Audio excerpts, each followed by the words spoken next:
What's the market opener in your favorite rivalry game for Week 14? A couple of best bets. But Bobby, first we got to talk Heisman. Jeremiyah Love and Diego Pavia both showed out this past week, scoring a couple of touchdowns. I think Diego Pavia had 6. Jeremiyah Love obviously had amazing yards, 3 touchdowns on like 8 carries. Regardless, both those guys have now shortened their odds, and we're kind of back into a 4-man Heisman race with Fernando Mendoza, the clear odds-on favorite at minus 135. But Julian Sayin, Jeremiyah Love, and Diego Pavia all now plus 500. So as we're going to wrap up the season here, Bobby, what are your thoughts as we head into the end of the season and the Heisman market heating up? Yeah, obviously big movement based on those performances of Pavia and Love. I was definitely wrong on that. I thought last week I was expecting a pretty quiet week with so many guys playing nobodies. Ohio State was a 30-point favorite. Indiana was on a bye. Georgia playing Charlotte. Tyson, just keep going down the list. Texas A&M was playing Samford. Right. So I didn't think we'd see a ton, but kind of going into late week, we saw that kind of market push where people are starting to kind of discuss Jeremiyah Love quite a bit. I know some really good awards bettors that were telling me hey, the momentum is coming here. Add Love 40, 30 that was available last week. I didn't listen. I have some love at those numbers from preseason. And here he is, certainly right in the mix with the Big Ten duo. It seems like the major disconnect in what the value is in this market. I think people are pretty fine with Mendoza being the favorite, but the debate is really what you think about Julian Sayin of Ohio State's case in this market, and then what were to happen to this market if Ohio State were to throttle Indiana in the Big Ten title game, where he doesn't look impressive at all, kind of falters and maybe, withdraws from that position. Who would come in from behind them? The market's position is that maybe it defaults a bit to Sayin, who would be the 13-0 champion, undefeated team champion. But the market seems to think that maybe Jeremiyah Love with a big performance, or Diego Pavia could get in there. I personally have concerns about Love having a 10:30 p.m. start on Saturday night against Stanford. Stat line, highlights, that's going to be an easy win for them, but it's not going to have that long of a shelf life because 9 hours later the NFL starts, and then everyone's going to start previewing the conference title games like number 1 versus number 2, potentially with Indiana, Ohio State. As for Pavia, he did what he had to do. He padded a ton of stats against Kentucky, 6 touchdowns, I believe, and to get him on par with the other quarterbacks and get him in that conversation. He no doubt has to beat Tennessee on Saturday to get that 10th win for Vandy as a final impression. And I think he probably needs help from other results in other games to get Vandy closer to being on the true playoff bubble for an at-large berth, which would be just obviously huge for that program. So that path I still think is maybe thin there, but there certainly is some momentum behind Love right now. Bobby, before we get into the full market rundown, I wanted to talk about a game that definitely not a rivalry game and not a game that's on a lot of people's radar, and that's Penn State Rutgers. Penn State has covered 3 in a row. The only game they haven't covered since the interim coach was the game against Ohio State. They looked great against Nebraska last night, and now they're traveling to Piscataway to play this Rutgers team that anybody can score against. Another game where Penn State certainly has the athletes more on par to an Ohio State, and we saw Rutgers obviously struggle this past weekend. The market can't really agree on where those numbers should be. We see it everything from 12 to 10.5, and the total from 54.5 to 56. Bobby, this is a game where I really like Penn State, and I think they can win going away, but I wanted to get your thoughts. Yeah, you're kind of seeing this Penn State team, obviously without Juraller, play to the level that we thought they could play at times, and beating some of these teams and covering numbers that we thought behind the interim coach are obviously clamoring to get him the gig. So they're a team who I don't doubt the motivation to get to a bowl game here. Rutgers, again, struggled offensively, which is their kind of strong suit. When they step up to class, struggling against Oregon, struggled against Ohio State. And Penn State's defense is certainly on that caliber as well, and the type of athlete they have. I certainly would expect the same here, where Rutgers probably tries to struggle to score in this one. Obviously, Penn State's talented. That's accounted for in the line. I think Penn State by margin makes a ton of sense here. Although you're getting to the point where, you know, is this priced right? Is this too expensive? Do you really think this should be 14? You know, because you still are operating with a backup quarterback in this situation. Moving to the top of the odds screen, let's start with Thanksgiving. Navy at Memphis.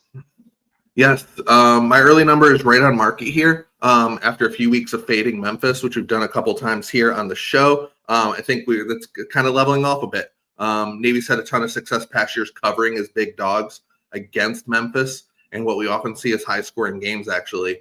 However, this Memphis rush defense, the whole defense is actually a bit better than those previous versions of the Tigers teams, and they're more a ground-based attack. Now they don't have Sam Hennigan at quarterback. So nothing on the side here, but the total is going to be one. I'm going to be very interested to where that goes. I just see some kind of varied numbers in the market here, some 58.5 and a 60 out there as well.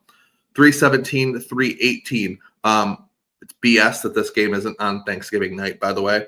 Right. Absolutely. In my opinion. But I miss that tradition for that rivalry. Lane Kiffin uncertainty, I think, is priced in here. I think fair in this game, if you're pretending that doesn't exist, would be in that 9.5, 10-ish range. And that's where the look ahead was. That's where the open was here. I am concerned about Cowbell just running out of gas, worried about their rush defense.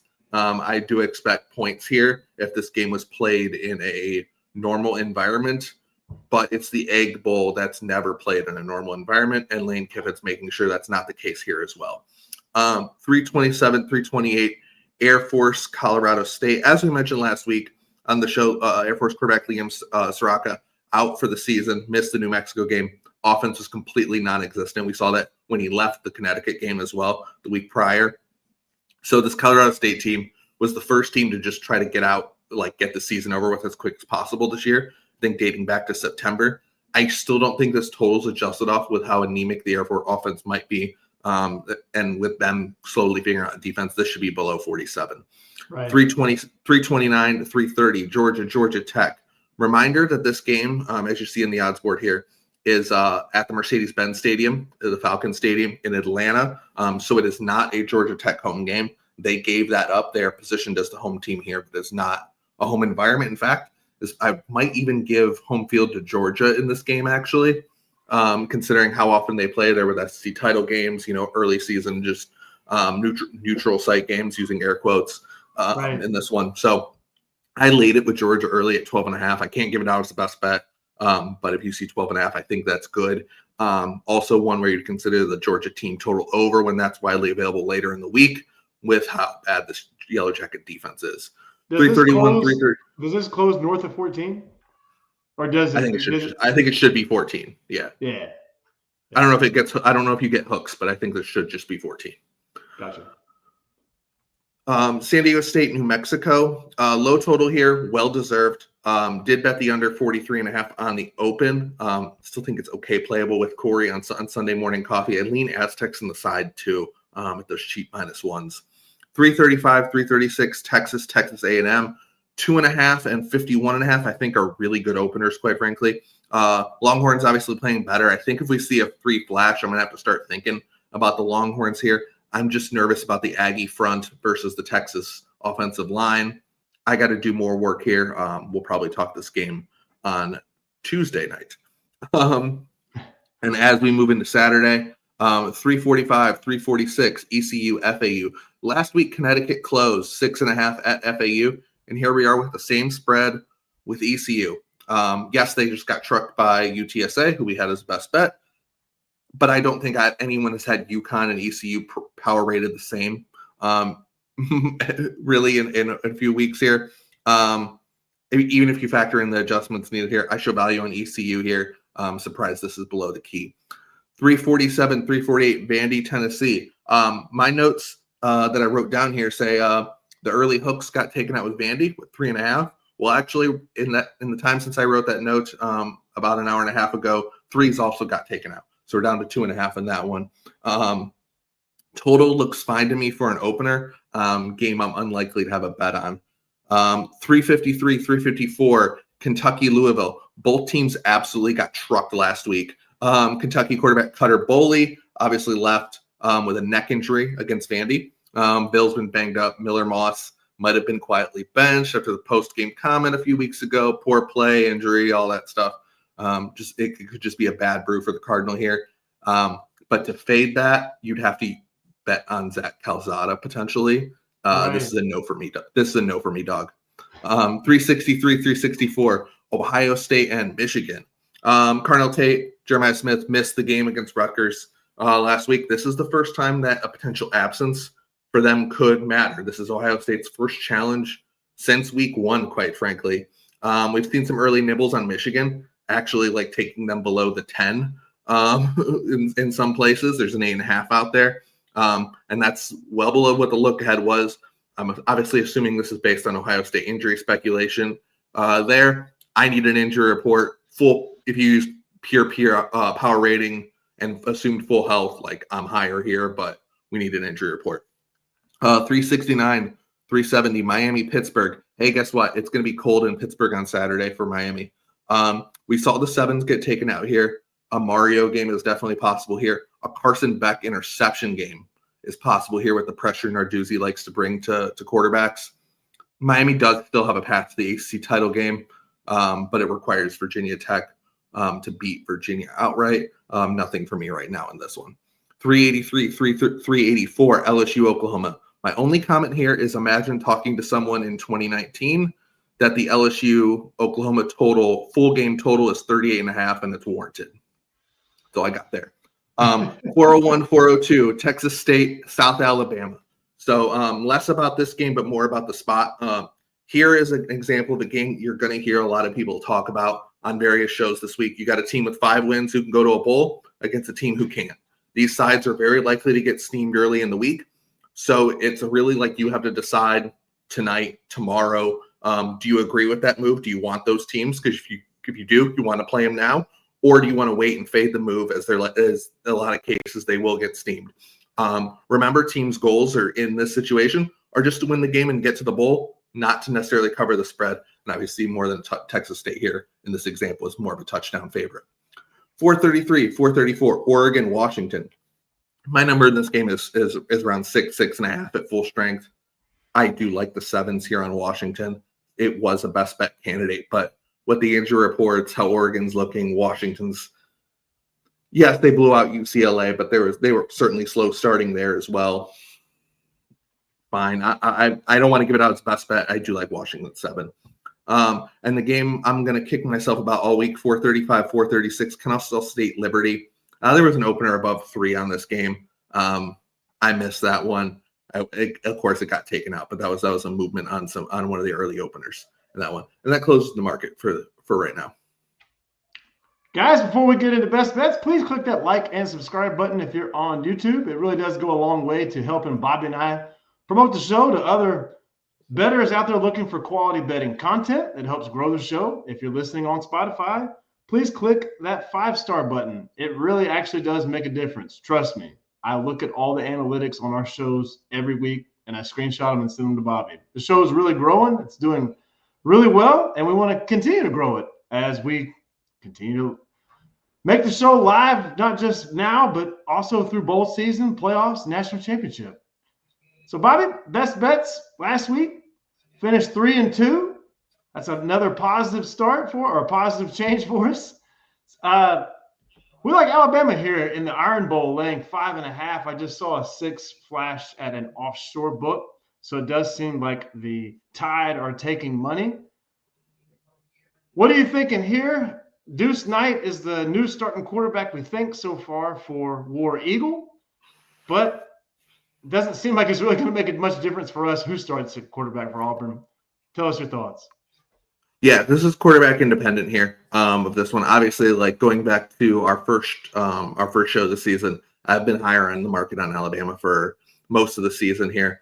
So I do make this game north of 7, regardless of the quarterback. Obviously, if they go with freshman quarterback Deuce Knight, you're going to consider that a downgrade. I had Daniels as the highest rated Auburn quarterback. So using that, like this is above 7. He obviously did take sat the Mercer game last week because if he played, both games to finish the year, he couldn't redshirt. So he's going to get the redshirt, most likely transfer, which makes me think that this Auburn staff, who albeit might be moving on as well, might want to continue to start the freshman, which makes this definitely enough for a best bet on Alabama. Clearly the better team, and I think they're able to take advantage of Auburn here at the end of the season. So big quarterback difference in this one. So we like the Tide. Thoughts on just the defensive change at Auburn? Just real quick, ever since Durkin has become the interim, the defense really shifted away. I mean, Mercer, this game was tied in the first quarter. Like, Mercer actually went on a touchdown drive. Obviously, they got hammered by Vanderbilt. That was such a change from what we saw at the beginning of the season when Auburn was holding Texas A&M to 16 points. So what are your thoughts just there with DC getting promoted to the head coach and maybe what we'll see out of Auburn's defense?